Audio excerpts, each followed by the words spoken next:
कल मैं आपसे कहूंगा कि अल्लाह अकबर का जो स्लोगन है ये हमें अच्छा नहीं लगता, मुझे आवश्यकता ही नहीं इसकी, नहीं, मुझे इसकी आवश्यकता ही नहीं है, मुझे इसकी आवश्यकता ही नहीं, क्योंकि मेरी तो विरासत इतनी लंबी चौड़ी है, इतनी प्राचीन है। मैं जय श्री राम का नारा, हर हर महादेव का नारा और राधे राधे राधे राधे के संबोधन से ही अपना पूरा जीवन काट सकता हूं। मुझे किसी और स्लोगन की आवश्यकता ही नहीं है। मुझे आश्चर्य होता है,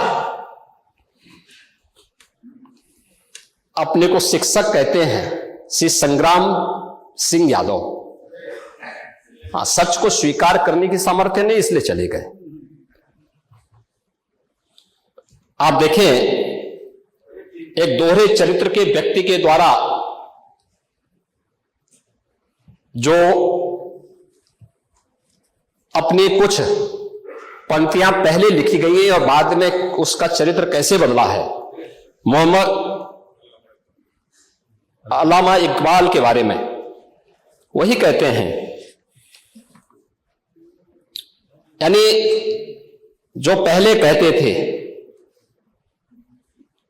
उन्होंने क्या बात कही थी बाद में, मुस्लिम हैं हम वतन हैं सारा जहां हमारा, चीन वो अरब हमारा हिंदुस्तान हमारा, तौहीद की अमानत सीनों में है हमारे, दुनिया के बुत कंदों में पहले वह घर खुदा का, तेगों के साये में हम पलकर जमा हुए हैं, मकरीब की वादियों में गूंजी अजा हमारी, पातिल में दबने वाले हे आसमां नहीं हम, हे गुलस्ता ये अब्दुल्लस वो दिन है याद तुझको, ये मौज ये दजला तू भी पहचानती है हमको, ये अर्ज ये पाग तेरी हुर्मत पे कट मरे हम, सालार ये कार्रवाई है मीर ये हिजाज अपना, इकबाल का तराना बाग ये दरा है गोया, मुस्लिम है हम वतन है सारा जहां हमारा।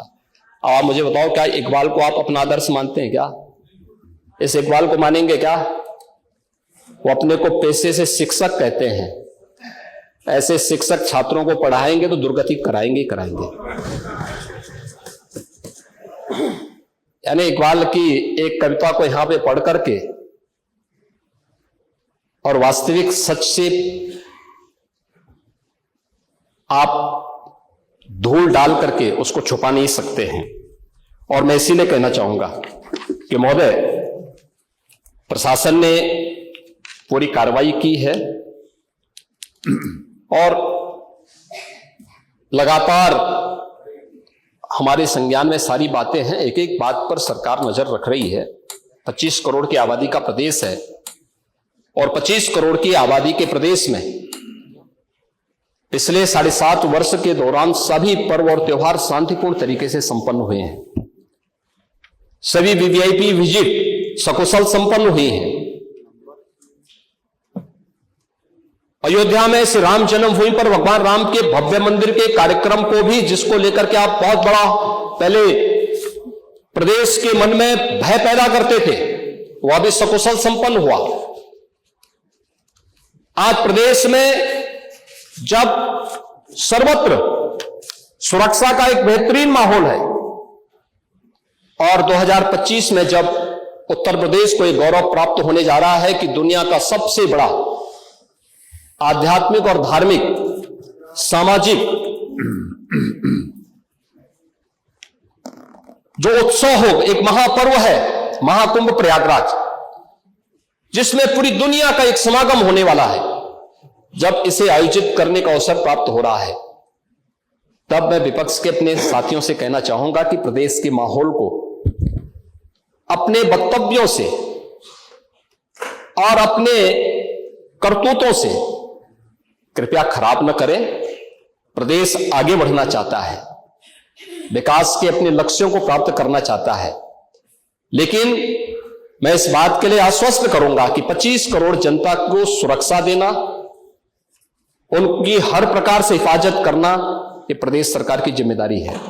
लेकिन अराजकता, पत्थरबाजी और किसी भी इस प्रकार के आदेश के खिलाफ जो माननीय न्यायालय ने आदेश किया है, उसके बाद भी कोई कानून को अपने हाथों में लेकर के कानून को ठेंगा दिखाने का प्रयास करेगा तो सरकार उससे सख्ती से निपटने का काम भी करेगी। और वही सख्ती वहां पर आवश्यक है जहां पर लोगों ने माहौल खराब करने का प्रयास किया है। एक भी निर्दोष नहीं जाएगा। जितने भी विजुअल्स होंगे उसके वीडियो फुटेज है, गोली चलाते हुए, कट्टा लहराते हुए, तलाशी के दौरान पत्थरबाजी करते हुए, घरों के छतों के ऊपर जो पत्थर रखे गए हैं, ये सारी विजुअल्स हमारे पास है और उसके अनुरूप ही कार्रवाई होगी। हां, ये जरूर आश्वस्त करते हैं कोई निर्दोष के खिलाफ कोई कार्रवाई नहीं होने वाली, अब तक नहीं हुई है, आगे भी नहीं होगी। लेकिन कोई दोषी होगा उसको कोई बचा भी नहीं पाएगा। यह भी मैं इस सदन के माध्यम से पूरे प्रदेश के अंदर बहुत स्पष्टता के साथ कहना चाहूंगा कि सरकार की जीरो टॉलरेंस की नीति पहले दिन से है। अपराध और अपराधियों के प्रति, दंगों और दंगाइयों के प्रति वही जीरो टॉलरेंस की नीति के साथ सरकार कार्य करेगी। इन दोनों मामलों में राजनीति की बजाय हमें समग्रता की दृष्टि से देखना होगा। और समग्रता की दृष्टि से ये जो मैंने पहले मान्य नेता विरोधी दल को कहा कि आखिर ये कहां लिखा है संविधान में कि किसी मुस्लिम बाहुल्य क्षेत्र में हिंदू शोभा यात्रा नहीं निकल सकती, और जब आप रोकते हैं तभी हिंदू पक्ष से भी रिएक्शन आता है कि साहब हम भी नहीं जाने देंगे। मुझे आश्चर्य होता है इन बातों को लेकर के कि मस्जिद के सामने से नहीं निकलने देंगे। क्यों नहीं निकलने देंगे? ये सड़क क्या किसी की है क्या? ये सार्वजनिक मार्ग है, कैसे आप रोक सकते हैं? परंपरागत बहराइच में भी परंपरागत जुलूस था, परंपरागत जुलूस था, वही मैं कह रहा हूं, परंपरागत जुलूस था। और उसी परंपरागत जुलूस को आगे बढ़ाने के लिए सारे कार्यक्रम संपन्न हुए थे, आगे भी संपन्न होंगे। लेकिन ये चीजें तय करना, ये कहना कि उत्तेजक नारे लगाए जा रहे थे, जय श्री राम का नारा उत्तेजक नहीं है, ये हमारी श्रद्धा का नारा है, हमारी आस्था का प्रतीक है। कल मैं आपसे कहूंगा कि अल्लाह अकबर का जो स्लोगन है ये हमें अच्छा नहीं लगता, नहीं, आपको हम रोकें तो क्या आपको अच्छा लगेगा? नहीं, आपको नहीं, मुझे मतलब होने की आवश्यकता ही नहीं, मुझे आवश्यकता ही नहीं इसकी, नहीं, मुझे इसकी आवश्यकता ही नहीं है, मुझे इसकी आवश्यकता ही नहीं, क्योंकि मेरी तो विरासत इतनी लंबी चौड़ी है, इतनी प्राचीन है कि मैं उस परंपरा को ही लेकर के चले जाऊं। मैं जय श्री राम का नारा, हर हर महादेव का नारा और राधे राधे, राधे राधे के संबोधन से ही अपना पूरा जीवन काट सकता हूं। मुझे किसी और स्लोगन की आवश्यकता ही नहीं है। मुझे कोई अन्य नारे की आवश्यकता ही नहीं है, कोई संबोधन की आवश्यकता नहीं।